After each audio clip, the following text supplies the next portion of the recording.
어제까지는 성막 가건물 자체의 구조와 또 거기에 덮는 덮개 그리고 그 안에 들어갈 그런 여러 가지 기구들에 대해서 살펴봤다면 오늘 본문은 그 성막 바깥의 뜰을 얘기하는 것이죠. 바깥의 뜰, 그 뜰과 그 안에 가장 또 중요한 제단, 놋제단이라고 그러죠. 제물, 동물의 제물을 제사 드리던 그 장소인 놋제단. 그리고 그 이제 성막 안에서 늘 그 등불을 켜야 되는 그런 이제 그 등불에 대한 이야기, 이렇게 세 가지가 큰 내용을 이루고 있습니다.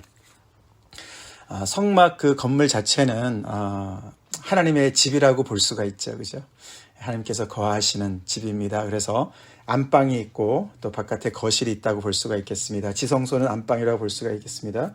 하나님께서 거하시는 언약궤가 있고 가장 거룩한 그런 지상에서 가장 거룩한 장소라고 이렇게 구별되어진, 그래서 대제장만 들어갈 수 있게 되는 그런 공간이 있었고, 그 바깥에는 거기에는 떡상이 있고 또 등잔대가 있고 또 향단이 있지만 제사장들이 거기 들락날락하면서 하나님을 섬기는 그런 장소가 될 수 있겠고, 이제 거기 바깥에 있는 그런 바깥 뜰을 이제 보게 되지요.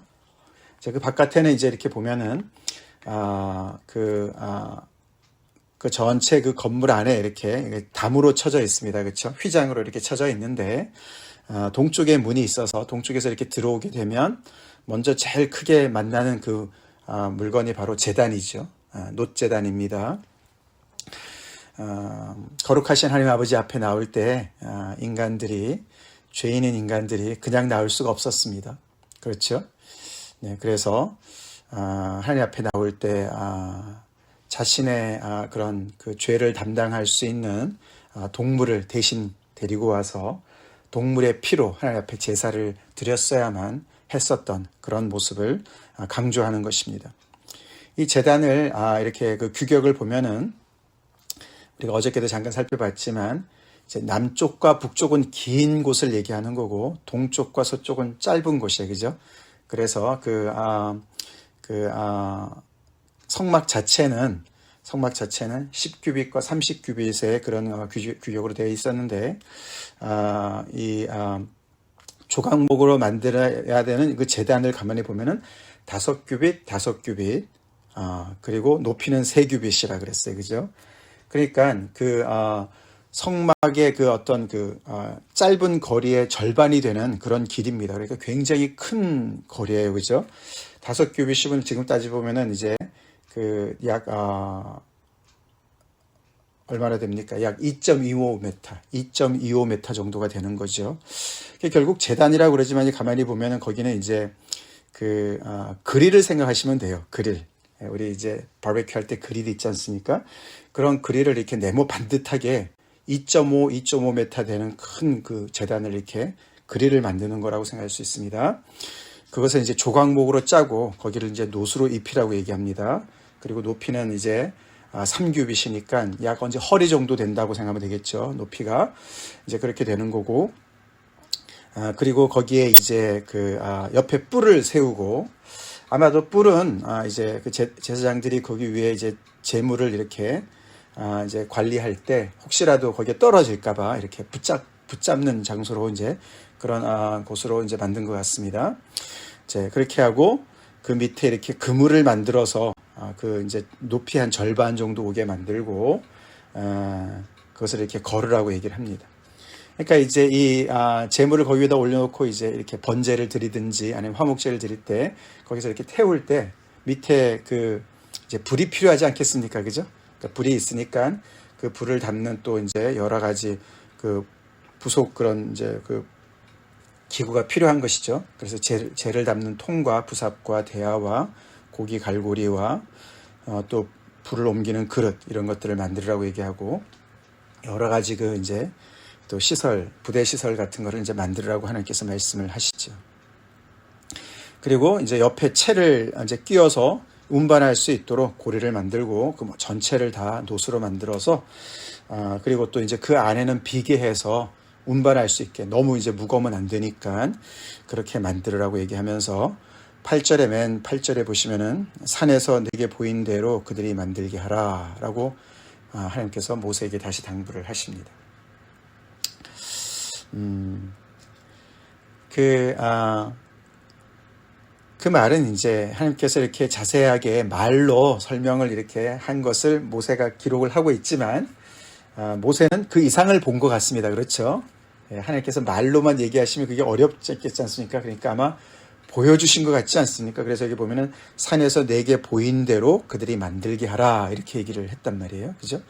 그래서 이 말은 아무래도 이제 부족하니까 아마 그걸 제작하는 과정에서 말로는 이제 이게 여기도 보면 이제 궁금한 게 많이 있습니다. 이제 구체적인 내용이 안 들어간 내용들이 많지 않습니까? 그럴 때마다 이제 이 만드는 사람들이 그냥 대충 이렇게 하나님께서 얘기해 주신 대로 나머지 거는 자기 생각을 막 집어넣어서 만드는 게 아니었어요. 그죠? 그거는 이제 모세한테 물어봤어야 돼요. 그죠? 여기는 이게 자세하지 않은데 어떻게 합니까? 그러면 하나님께서 가르쳐주신, 보여주신 대로 모세가 여기는 이렇게 생겼고 이렇게 만들고 이렇게 자세하게 얘기를 해주라고 말씀을 하십니다. 산에서 내게 보인 대로 만들게 하라라는 말은 앞에도 몇 번 반복이 됐었어요. 계속 이 성막을 제조할 때 계속 반복되는 내용입니다. 그죠? 그래서 지난 주일에 살펴본 대로 그 이유는 뭡니까? 그 이유는 바로 지금 이 광야에서 지금 탄생하고 있는 이 성막의 이 구조가 그냥 인간의 생각으로 나온 것도 아니고 임의로 만드는 것이 아니었습니다. 그죠? 그것은 하늘에 있는 성소의 모형이었기 때문에, 아멘이시죠? 하늘에 있는 성소의 모형이었기 때문에 하나님께서 이렇게 자세하게 알려주시는 거예요. 그렇기 때문에 이 성소는 정말 기적이죠. 이 땅에 내려온 하나님의 성소입니다. 그래서 그것을 이렇게 하나님께서 보여주신 그대로 만들으라고 계속 강조를 하십니다. 자, 그래서 우리가 첫 번째 생각할 것은 오늘 보면 하나님께서는 계속 이 백성들을 통해서 이스라엘에게 가르치시는 이 영적인 교훈이 뭡니까? 하나님 앞에 나올 때는 제물이 필요하다는 것을 말씀하십니다. 피 흘림이 없으면 죄사함이 없죠? 그렇습니다. 그래서 하나님 앞에 나올 때는 우리가 하나님을 친구 삼아, 벗삼아 나오는 것 참 좋지만은 그 이전에 우리는 거룩하신 하나님 아버지 앞에 우리가 자격이 없는 죄인인 것을 먼저 알아야 됩니다. 그렇죠? 그래서 우리는 제단을 통해서 먼저 하나님 앞에 나와야 되는 것이죠. 지금은 우리가 하나님 앞에 예배 드릴 때 제단이 없습니다. 왜요? 왜냐하면은 우리 그리스도 예수께서 영원한 제사를 단번에 드리셨죠? 할렐루야. 그래서 그분이 정말 자신의 모습, 자신을 온전히 그 제물로 바치셔서, 예를 들어서 우리가 히브리서 10장에 보시면은 이런 말씀이 나옵니다. 오직 그리스도는 죄를 위하여 한 영원한 제사를 드리시고 하나님 우편에 앉으사 그 후에 자기 원수들을 자기 발등상이 되게 하실 때까지 기다리시나니 그가 거룩하게 된 자들을 한 번의 제사로 영원히 온전하게 하셨느니라. 할렐루야. 그래서 한 영원한 제사를 단번에 드리셔서 예수님께서, 그래서 이 제단이 해야 될 역할을, 오랫동안 대대로 해왔던 그 제단의 역할을 단번에 감당하셨다. 그래서 한 번의 제사로 영원히 우리를 거룩하게 하셨다고 하나님이 말씀하십니다.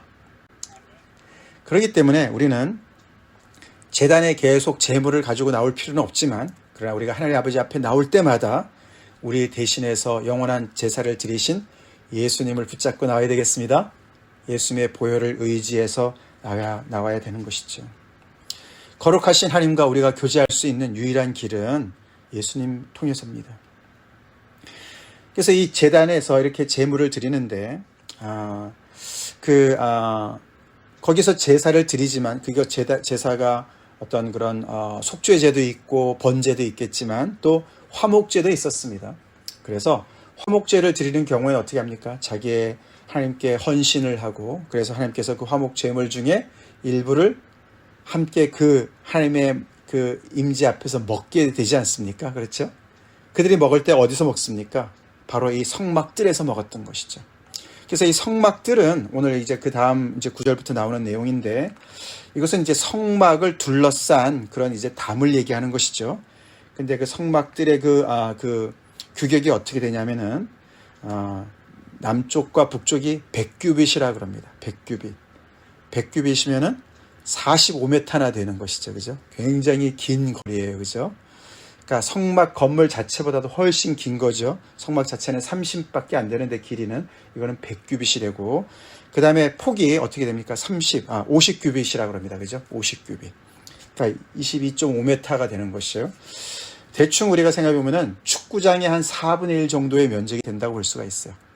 거기를 이렇게 성막이 안에 있고 그 바깥에 이제 울타리를 담을 이렇게 쭉 치는 것이죠. 그것을 세마포 휘장으로 칩니다. 그 규격에 대해서 쭉 설명을 하시는 것입니다. 그렇죠?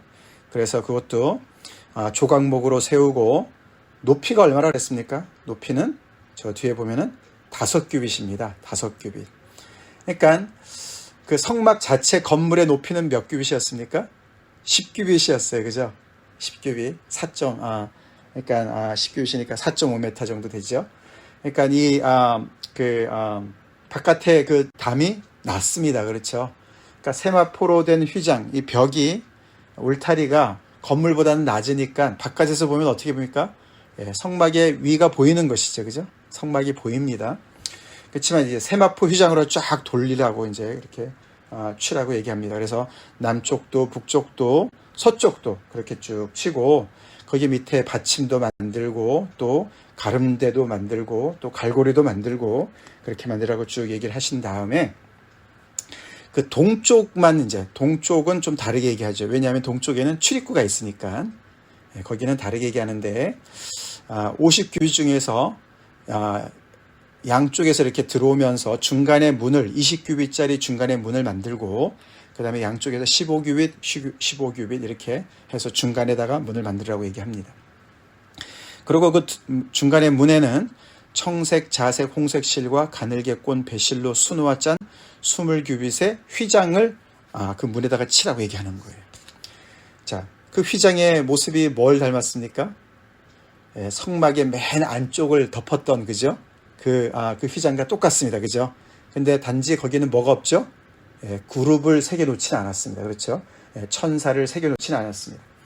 그러니까 바깥에서 이렇게 보면은 딱 이렇게 다르게 보였겠죠. 그죠? 출입구가. 그렇죠? 이게 다른 데는 세마포 휘장인데 거기만 딱 이렇게 청색, 자색, 홍색 실과 가늘게 꼰 배실로 수놓아서 이렇게 휘장을 만들었으니까. 그래서 아마도 이제 낮에는 이렇게 백성들이 나와서 이제 예배를 드릴 수 있도록 낮에는 이렇게 그 휘장을 이렇게 한쪽으로 이렇게 쳐놨었겠죠. 그죠? 그래서 사람들이 출입할 수 있게 하고 밤에는 이렇게 닫고 아마 그랬을 것 같습니다. 자, 그렇게 해서 모든 이제 그 뜰에 필요한 것을 만들으라고 얘기를 하셨습니다. 그리고 이제 그것이 넘어가지 않도록 이렇게 옆에 보면은 말뚝과 그 뜰의 포장 말뚝을 이렇게 딱 이렇게 마치 우리가 텐트를 칠 때 옆에 이렇게 못을 박아가지고 딱 고정시키듯이 그렇게 고정을 시키라고 하나님께서 말씀하시죠. 자, 그러니까 이 성막들은 보면 이제 우리가 집으로 생각한다면 어떻게 됩니까? 여기는 이제 정원이 되는 거예요. 그죠? 그 울타리가 쳐져 있는 마당이 되는 것이죠. 마당. 그래서 하나님의 집에 마당도 있는 거예요. 성막에 마당이 있는 거예요. 그죠? 그래서 이렇게 세마포로 거기를 이렇게 울타리를 치라는 얘기는 그 바깥의 영역과 하나님의 집의 이 마당을 이렇게 구별을 하는 것이죠. 그죠? 그래서 거룩한 곳으로, 거룩한 장소인 것으로 하나님께서 구별을 시키시는 겁니다.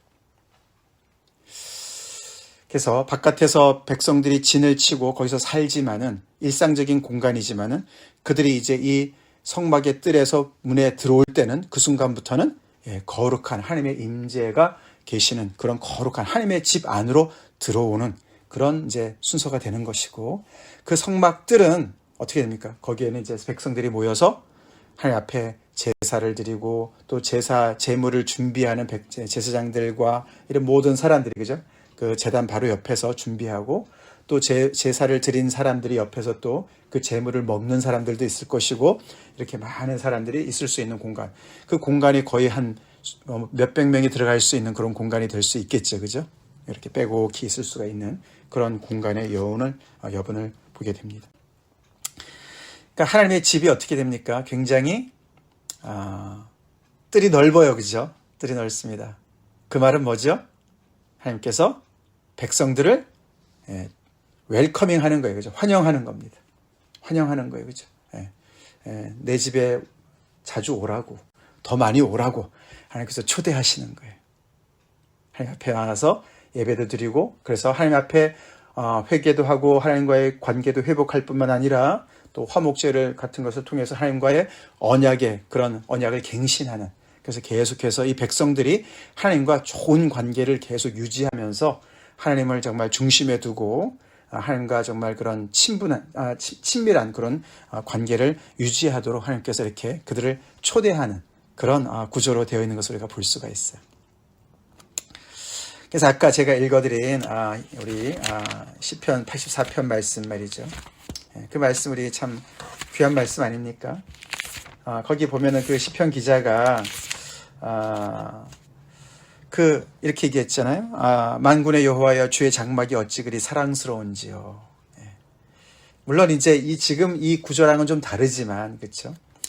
이것은 이제 성막이지 않습니까? 나중에는 이제 그게 성전이 되어서 그것을 이제 이렇게 표현을 한다고 볼 수가 있겠는데, 하나님 아버지 앞에 나가서 예배드리는 게 그렇게 좋은 거죠, 그죠? 너무너무 좋은 거죠. 그래서 주의 장막이 어찌 그리 사랑스러운지요. 내 영혼이 여호와의 궁정을 사모하여. 그래서 이 성전을 여러 표현으로 해요, 그죠? 주의 장막이라고도 표현하고 여호와의 궁정이라고도 표현하고, 왕이 계시는 곳이 궁정 아닙니까? 바로 지금 이 성막이 바로 그런 곳이에요, 그죠? 근데 예배 드리는 사람의 그 마음의 표현이 너무너무 거기가 좋은 거예요. 우리도 하나님이 계시는 곳이 그렇게 좋습니까? 하나님 아버지 앞에 나오는 것이 그렇게 좋습니까? 예배드리는 나오는 것이 그렇게 좋습니까? 그걸 얘기하는 거죠, 그죠? 그래서 너무너무 거기를 사모하는 거예요. 이 건물 자체도 사모하는 거예요. 사랑스러운 거예요. 왜냐하면 하나님이 계시니까, 그죠? 사랑하는 하나님이 계시니까. 그렇게 이제 이 공간이 그렇게 구별되어졌고, 거기에 나오는 모든 사람들이 하나님을 중심으로 자기의 삶을 조정하고, 다시 헌신하고, 하나님의 말씀대로 살아가겠습니다. 언약을 다시 갱신하고, 잘못했으면 회개하고, 하나님과의 관계를 회복하고, 그런 공간으로 하나님께서 이렇게 구별되게끔 만드시는 겁니다. 그리고 오늘 본문의 마지막 부분이 이제 거기 20절부터 20절, 21절에 보면은 또 너는 또 이스라엘 자손에게 명령하여 감람으로 짠 순수한 기름을 등불을 위하여 내게로 가져오게 해라. 그래서 감람유를 가져오라고 얘기하죠. 왜냐하면 그것을 통해서 거기에 만든 그 안에 촛대가 있었습니다. 그렇죠.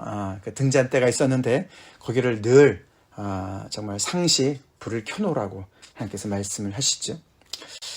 이 감람 그 열매로 이제 짠 순수한 기름을 매일 백성들한테 가져오게 해서 그것을 늘 등불을 채워가지고 거기에 기름을 채워서 불이 계속 끊이지 않도록 등불을 켜놓으라고 하나님께서 지시하십니다.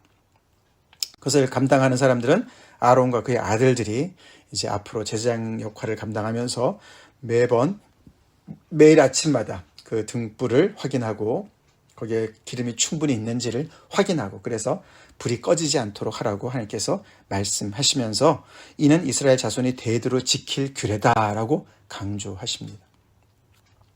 그 당시 사람들은 전기가 없었으니까요. 그렇죠. 밤에 이렇게 등불을 켜놨었습니다. 그렇죠. 그래서 기름으로 등불을 켜놓고 그래서 이 감람유로 이렇게 아주 이렇게 잘 걸러서 불순물을 잘 걸러서 아주 순수한 그런 기름은 그렇게 이제 끓음도 별로 없고 깨끗하게 이제 이렇게 피어오른다고 그러는데요.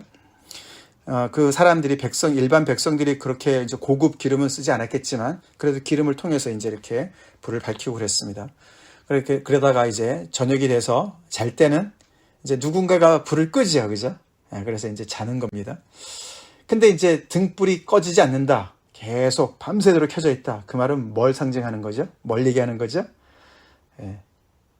자지 않는 거예요. 그렇죠. 계속 깨어 있는 걸 얘기하는 거예요. 그래서 이 여호와의 집은, 하나님의 집은, 하나님이 계시는 집은 늘 이렇게 불이 켜져 있다는 것은 하나님께서 주무시지 않고 항상 깨어서 그 백성을 지키고 있다라는 것을 말씀해 주는 거예요. 아멘? 그렇죠. 이들을 지키시는 하나님께서는 졸지도 않으시고 주무시지도 않으시는 분이시죠? 시편 121편 말씀입니다.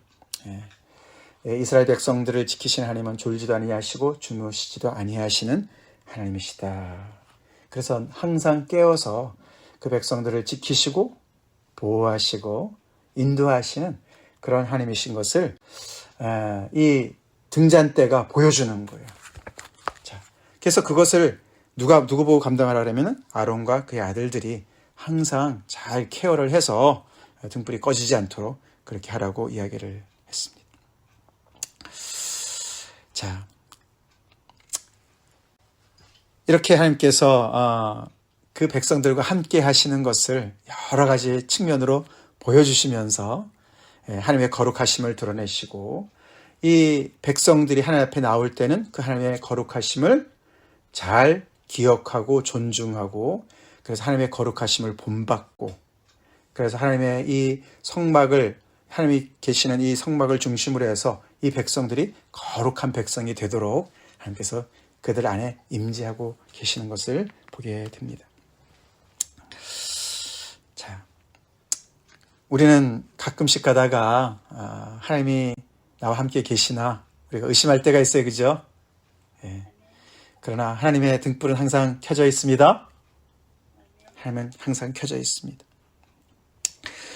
그래서 이 성막 전체 구조를 볼 때 이 성막들은 굉장히 환영하는 그래서 많은 사람들이 올 수 있도록 이렇게 어떻게 보면은 열려 있는 그런 공간입니다. 그렇죠? 그래서 초대를 합니다만 이 성막 자체는 그렇지 않습니다. 그죠? 성막 자체는 제사장들만 구별된 사람들만 들어와서 이렇게 하나님의 그런 하나님을 수종드는 어떤 그런 모습으로 이렇게 구조가 되어 있는 것을 보게 되지요.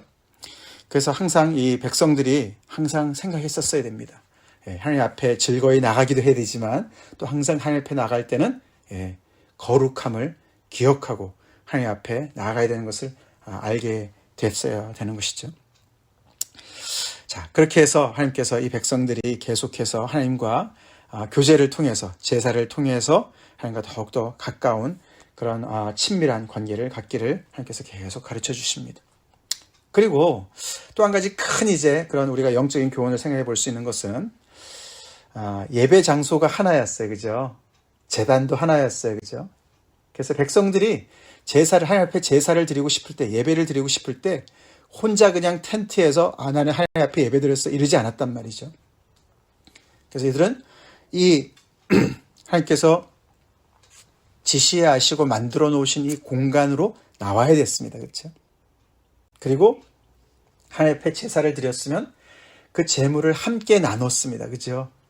그래서 함께 거기서 식사를 했습니다. 그 넓은 성막들에서 함께 예배를 드렸어요. 동시에 하나님 앞에 다 나와서 예배를 안 드렸다 할지라도 굉장히 이렇게 공적인 예배를 드렸다는 것이에요. 그래서 함께 합동해서 예배를 드렸어요. 하나님은 그래서 우리가 연합해서 함께 예배드리는 걸 좋아하시는 것을 볼 수가 있어요.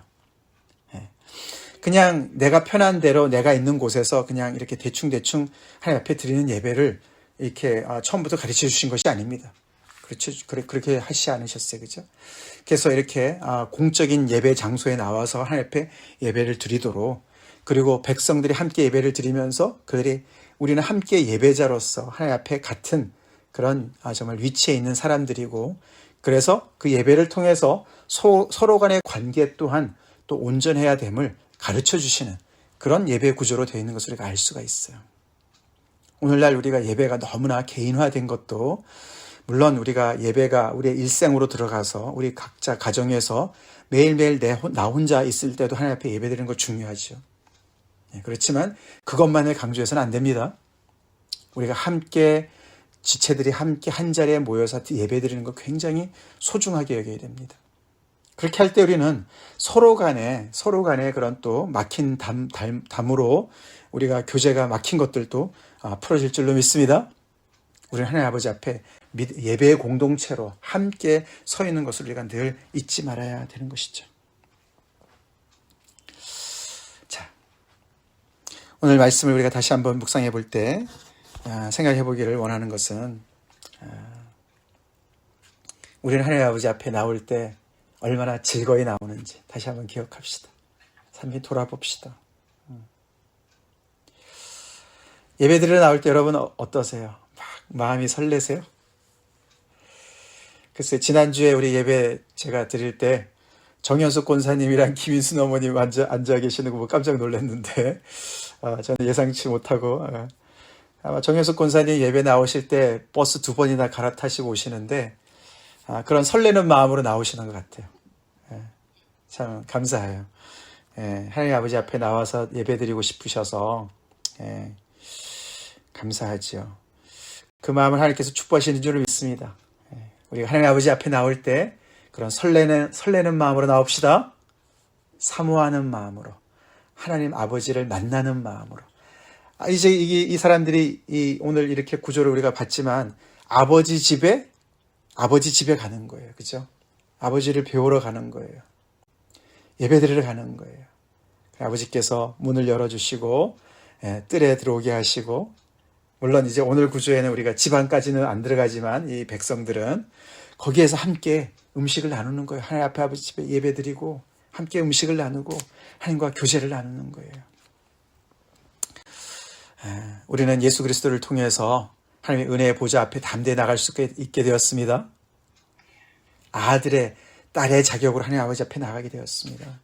우리가 얼마나 즐거이 하나님 아버지 앞에 나가고 있는지, 정말 설레는 마음으로, 사모하는 마음으로. 아까 그래서 그 시편 기자가 얼마나 사모했는지 자기가 쇠약해졌다, 영혼이 쇠약해지고 내 마음과 육체가 살아계신 하나님께 부르짖는다. 너무나 드리고 싶은데 예배를 못 나가는 어떤 그런 상황이었던 것 같습니다. 그러면서 거기에 제단의 옆에서 참새도 제 집을 얻고 제비도 새끼들 보금자리를 얻었다. 너무나 부럽다. 늘 그 제단 옆에 살아가는 그 참새와 제비가 참 부럽다. 나도 너무나 나가고 싶은데 못 나간다. 이제 그런 얘기를 하고 있습니다. 우리 건강할 때 열심히 하나님 앞에 예배 드립시다. 네. 우리 조도나 집사님도 몸이 불편하시지만 이렇게 휠체어를 타고 나오시더라도 하나님 아버지 앞에 나오는 건 너무너무 즐거워해 하시는데, 우리가 이렇게 늘 주님 앞에 온전히 정말 기쁨으로 예배드리는 저희가 되길 간절히 우리 기도합시다. 다 같이 기도하시겠습니다. 하나님 감사합니다. 성막과 성막들의 구조를 통해서 또 하나님께서 얼마나 백성들과 가까이 하기를 원하시는지, 그러나 하나님의 거룩하심이 또 아버지 지켜지기를 얼마나 원하시는지 저희가 봅니다.